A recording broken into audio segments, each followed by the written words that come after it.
அவங்க அம்மா இறந்த பிறகு அவங்க வீட்டில் உட்காந்துட்டு சொல்லுவார், இந்த மாதிரி இறந்து போயிட்டாங்க, அதை பற்றி பிரச்சனை இல்லை, எங்கள் அம்மா வந்து இந்த மாதிரி அவங்க இதை டொனேட் பண்ணிட்டு போயிருக்காங்க, அதான் உனக்கு வந்து கொடுத்துட்டோம், உனக்கு இன்னும் கண்ணு வந்துடும், அதை பற்றி நீ கவலைப்படாத அப்படிங்கிற ஒரு விஷயம், சாதாரணமான விஷயமா இருக்கும். அப்போ அந்த பொண்ணு அதிர்ச்சி அடைஞ்சு கேட்பா, ஏன்னா நான் எவ்வளோ பெரிய பிரச்சனையில் உங்கள் அம்மா செத்து போயிட்டாங்களேன்னு நான் வேதனையில் இருக்கேன், நீ வேதனையில் இருக்க, அதையெல்லாம் மறந்துட்டு அதை கொண்டு வந்து எனக்கு வைக்கணுங்கிற மாதிரி இருக்கிறியே அப்படின்னு சொல்லிட்டு அவர் சொல்லுவாள். அந்த பொண்ணு சொல்லுவாள், இந்த உலகத்தில் இருக்கிற அற்புதமான விஷயங்கள் எல்லாத்தையும் நான் பார்த்துட்டேன், மழையோட சிரிப்பு பார்த்துட்டேன், அழகான பூக்களை பார்த்துட்டேன், இயற்கையெல்லாம் நான் ரசிச்சுட்டேன், சத்தியமாக அந்த உலகத்தில் நான் பார்க்கணும்னு நினைக்கிறது உன்னோட மகன். அந்த படத்தில் பார்த்தோன்னா வந்து விஜய் சார் வந்து அந்த எமோஷன் வந்து ஒரு மீட்டர் வச்சுருப்பான் அந்த கதையில். ஸோ அந்த மீட்டரை வந்து கேரி ஓவர் பண்ணி கொண்டுட்டு வர்றதுங்கிறது வந்து ரொம்ப இயல்பாக இருக்கும் அந்த விஷயங்கள் எல்லாமே. அதான் மைன்யூட்டாக என்ன பண்ணுவார், அப்போ கேரவன்லாம் கிடையாது, நான் இங்கே அது ஒரு செட்டு போட்டிருந்தாங்க முருகாலையில், அதனால் பக்கத்தில் இங்கேருந்து ஒரு 100 ஃபீட்டில் அவர் உட்காந்துருப்பார், அவங்க அசிஸ்டன்ஸ்லாம் உட்காந்துருப்பாங்க. அங்கே உட்காந்துக்கிட்டு இங்கேருந்து ஒரு கேரக்டரையும் நான் நடிச்சு காமிச்சிட்டு இருக்கேன். ஏன்னா அந்த ஸ்கிரிப்டுங்கிறது வந்து மண்டையில் போட்டு ஒவ்வொரு ஸ்கிரிப்ட், அது 8-9 வருஷம் இருந்த ஸ்கிரிப்டுங்கிறதுனால அந்த கேரக்டராகவே தான் பண்ணிடுவோம். ஒவ்வொரு கேரக்டரையும் நான் பண்ணிடுவேன், ஒவ்வொரு டைலாக்கும் எனக்கு தெரியும், அதை பண்ணி காமிப்பேன். அதை லாங்லேருந்து சார் பார்த்துக்கிட்டே இருப்பார். அப்புறம் கரெக்டாக வந்துட்டு கூப்பிடும்போது வந்துட்டு பக்கத்தில் வந்து நின்றுட்டு நீங்கள் பண்ணுங்க சார் அப்படின்னா, நல்லா பண்ணியிருக்கீங்க நீங்கள், அதை இன்னொரு தடவை பண்ணுங்க அப்படின்னா நம்ம அதை பண்ணி காமிச்சோம்னா அதை உள்வாங்கி அதை விட அழகாக பெட்டராக ரொம்ப சூப்பராக அதை பண்ணுவார். அதே மாதிரி வந்து அந்த அம்மா இறந்து போயிட்ட ஒரு சீக்வன்ஸு, மற்ற சீக்வன்ஸ்லாம் நாங்கள் ரொம்ப கூத்தடிச்சிட்டு இருக்கோம். ரொம்ப சென்டிமெண்ட்டான படமாக இருந்தாலுமே எங்களோட டீம் வந்து ரொம்ப அழகான டீம் அப்படிங்கிறதுனால அது ரொம்ப மனசில் ஏற்றுக்கிறது இல்லை. ஏன்னா ஒரு ஷார்ட் பை ஷார்ட்டு தான் நம்ம அதை அணுக போகிறோம். அப்படிங்கிறப்ப அந்த உணர்வு பூரா மனசுக்குள்ளே இருக்கும். அப்போ வெளிக்காட்டவும் முடியாது நம்மளால். அதை டைலாக்லேயும் கான்வர்சேஷன்லேயும் கன்சீவ் பண்ணும்போது தான் நம்ம வந்து அந்த ஃபீலை நம்ம கொண்டுட்டு வர முடியும். ஸோ அந்த மாதிரி விஷயங்கள் இருக்கும்போது சார்கிட்ட சொல்லி இந்த மாதிரி பாத்ரூமில் உட்காந்து அழணும் சார் அப்படிங்கிறப்ப என்ன அப்படின்னாரு, இல்லை சார் வேறு வந்து வெளிக்காட்டிக்க முடியாது சார், அந்த உணர்வுகளை எங்கேயுமே வெளிக்காட்ட முடியாது சார், ஆனால் ஆடியன்ஸுக்கு நீங்கள் வந்து உங்கள் உணர்வுகளை காட்டி தான் சார் சேர்த்திடணும் அதை அப்படின்னு சொன்னேன். அதை வந்து ஒரு சிங்கிள் ஷாட்டில் எடுக்கலான்னு பிளான் பண்ணி அது, ஆனால் வந்து கொஞ்சம் கூட வந்து ஒரு விஷயமே இல்லாமல் அந்த டாய்லெட்டில் உட்காந்து, ஆனால் என்னை ஒரு தடவை பண்ணி காமிடா அப்படின்னாரு, பண்ணி காமிச்சேன். அது ஒரு 100 தடவை அதிகமாகவே தான் அவர் பண்ணார். கொஞ்சம் கூட விகல்பமே இல்லாமல் அழகாக உட்காந்து அந்த டாய்லெட்டில் உட்காந்து கதறி அழுதார். அங்கே எல்லாருமே அழுதாங்க அவர் அழுகுறது பார்த்து. ஸோ அது எங்களுக்கு தெரியுது, ஒரு ஃப்ரேம் எடுக்கும்போதும் அவருடைய பெர்ஃபார்மன்ஸை பார்க்கும்போதும் அவர் அப்படியே உள்வாங்கிக்கிறார். ரொம்ப டான்ஸுன்னு வரும்போது ஒரு பெருசாக டான்ஸ்லாம் ஆடுவார், அப்படியே சீக்வன்ஸ்ன்னு வரும்போது என்னை ஃபாலோ பண்ணுவார். ஸோ அந்த மாதிரி நிறைய விஷயங்கள் வந்து சொல்லிக்கிட்டே இருக்கலாம் அந்த படத்தை.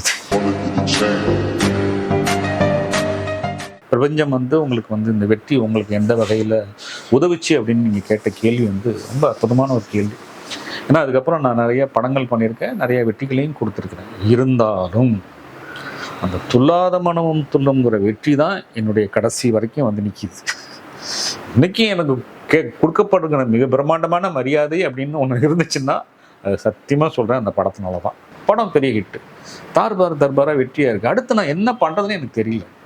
அப்போ கொஞ்சம் நிதானமாக உட்காந்து இந்த பிரபஞ்சத்தில் நம்ம அடுத்து என்ன பண்ண போகிறோம், நம்ம என்னவா இருக்க போகிறோம், ஒரு வெற்றியை வந்து கொடுத்துட்டோம், அடுத்து சர்வைகளுக்கு ஒரு விஷயம் தேவைப்படுது, நமக்கு என்ன பண்ணுறது அப்படின்னு சொல்லி யோசிக்க ஆரம்பித்தேன். அப்படி யோசிக்கும்போது சார் வந்து கொடுத்த அந்த ரீமேக் படங்களை வேணான்னு சொல்லிட்டேன். அவர் கேட்டார் ஏன்டா அப்படின்னு சொல்லி. இல்லை சார், இன்னும் எழில் நான் யாருன்னு எனக்கு தெரியல சார், இப்போ போய் நான் வந்து ஒரு பெரிய ஒரு ஆப்பர்ச்சுனிட்டியாக நான் அதை பண்ணிட்டேன்னா கடைசி வரைக்குமே நான் யாருன்னு தெரியாமல் போயிட்டேன் சார். அது அந்த படத்தில் குட்டி அப்படிங்கிற பேர் வந்து என்னோடய ஃப்ரெண்டு வந்து மாதவத்தில் குட்டியா அப்படின்னு சொல்லிட்டு ஒரு ஃப்ரெண்டு இருந்தான். இப்போ இல்லை, அவன் இறந்து போயிட்டான்.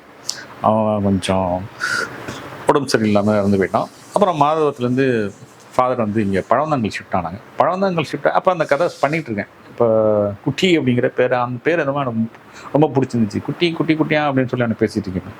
இங்கே வந்தால் இங்கே ஒரு குட்டி இருக்கிறார் பழவந்தாங்கல்ல. அந்த குட்டி என்னென்னா கேபிள் டிவி ஆப்ரேட்டர். அவர் வந்து வீடாக வந்து அவர் ரொம்ப க்ளோஸ், எங்கள் வீட்டுக்கு ரொம்ப, எங்கள் அப்பாக்கெலாம் ரொம்ப ஃப்ரெண்டு. அவர் வந்து பார்த்துட்டு அப்போ தான் வந்து குட்டி வந்து கேபிள் டிவி ஆப்ரேட்டராக வச்சா எப்படி இருக்கும் அப்படிங்கிற மாதிரி. அப்போ தான் அந்த கேரக்டர் வந்து குட்டிங்கிற பேர் நான் வச்சுட்டேன் கதையில். பட் அவருக்கு என்ன வேலை கொடுக்குறதுன்னு எனக்கு தெரியல. இவர் எங்கே பார்த்தாலும் நான் கிளம்பி ஆஃபீஸ்க்கு எங்கேயோ பைக்கில் கிளம்பி அசிஸ்டண்டாக இருக்கும்போது கிளம்பி வரும்போது பார்த்தா ஏதாவது வீட்டு மேலே உட்காந்துருப்பார், எழில் அப்படிம்பார், கேபிள் மாட்டிகிட்டு இருப்பார்.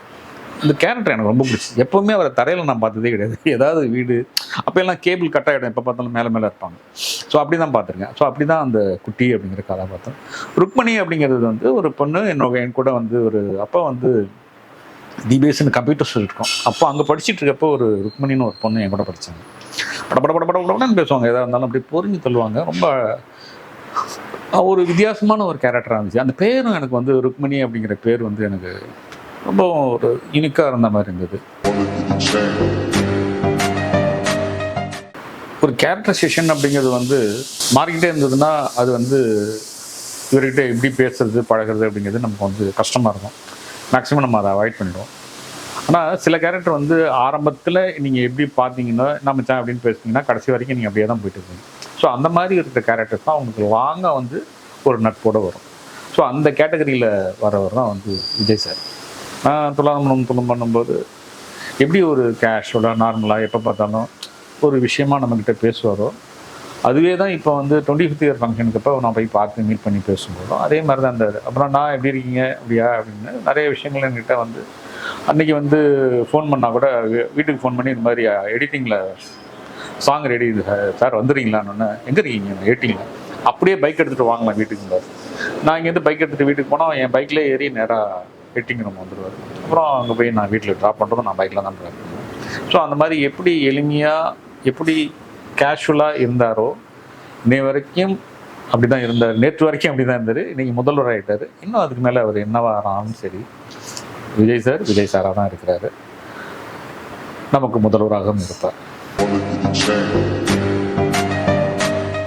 துலாதமனோட ரீரிலீஸ்க்கு வந்து 1 இயராக வேலை நடந்துகிட்டு இருக்கு.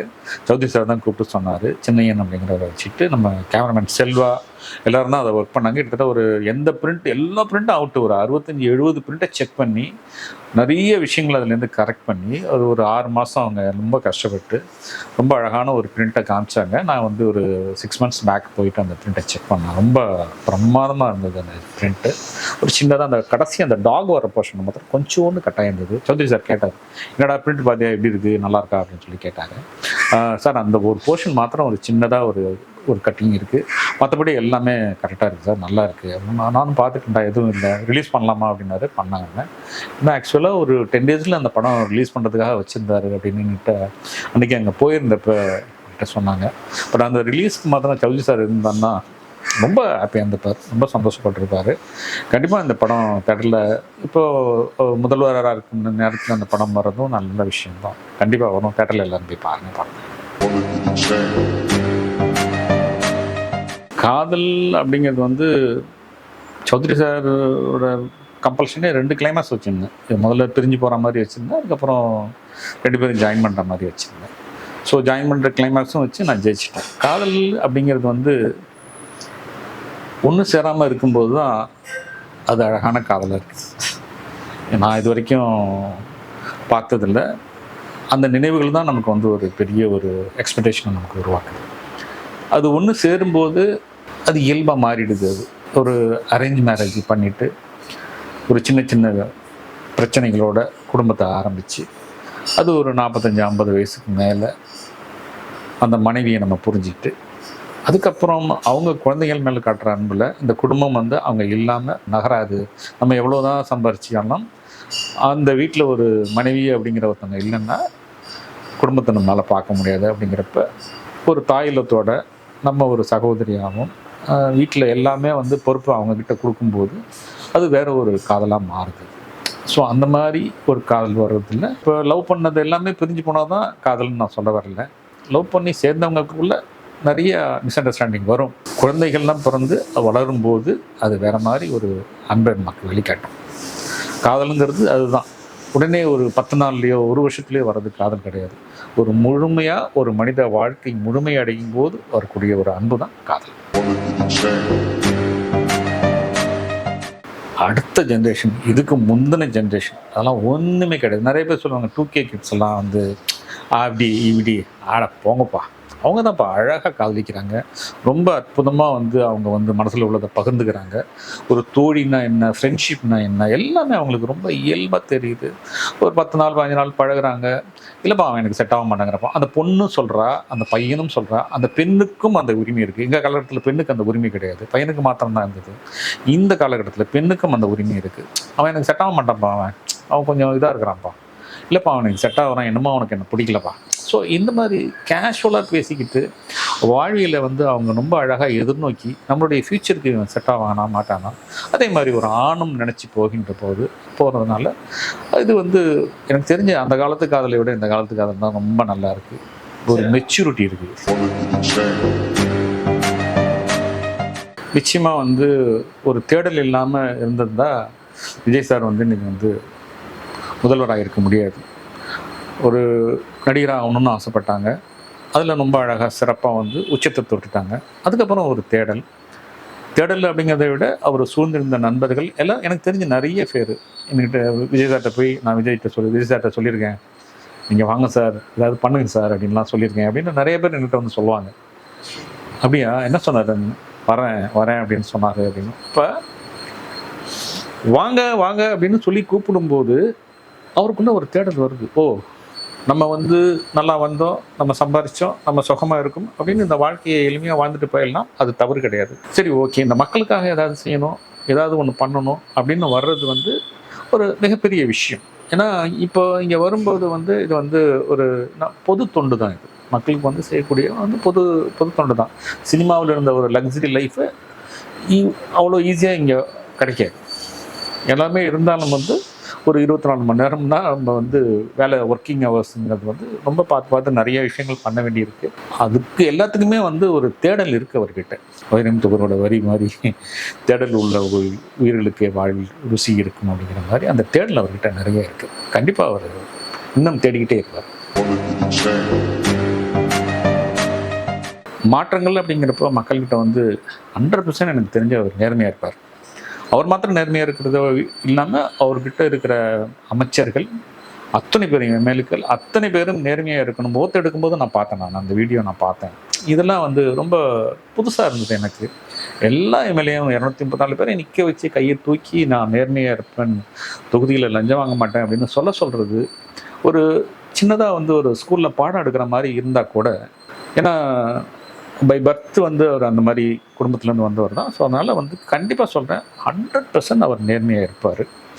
மக்களுக்கு வந்து நல்ல விஷயங்கள் பண்ணுவார். ஒரு மனிதன் நேர்மையாக இருந்துட்டாலே மற்ற விஷயங்கள் ஆட்டோமேட்டிக்காக, ஒரு தலைவன் வந்து நேர்மையாக இருக்கும்போது தொண்டன் கை நீட்ட மாட்டான்.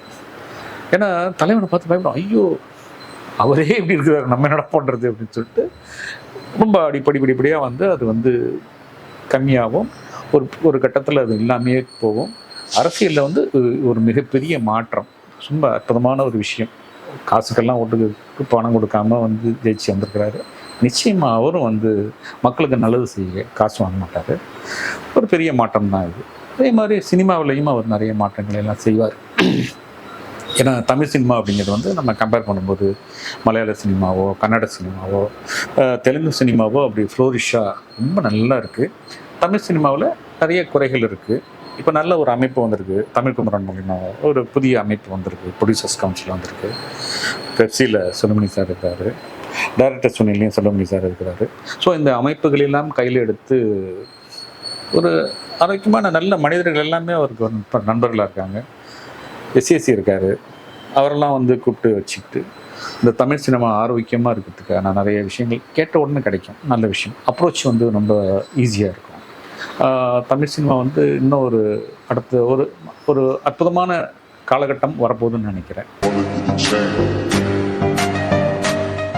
RR யூடியூப் சேனலை எல்லோரும் சப்ஸ்கிரைப் பண்ணுங்கள். நன்றி.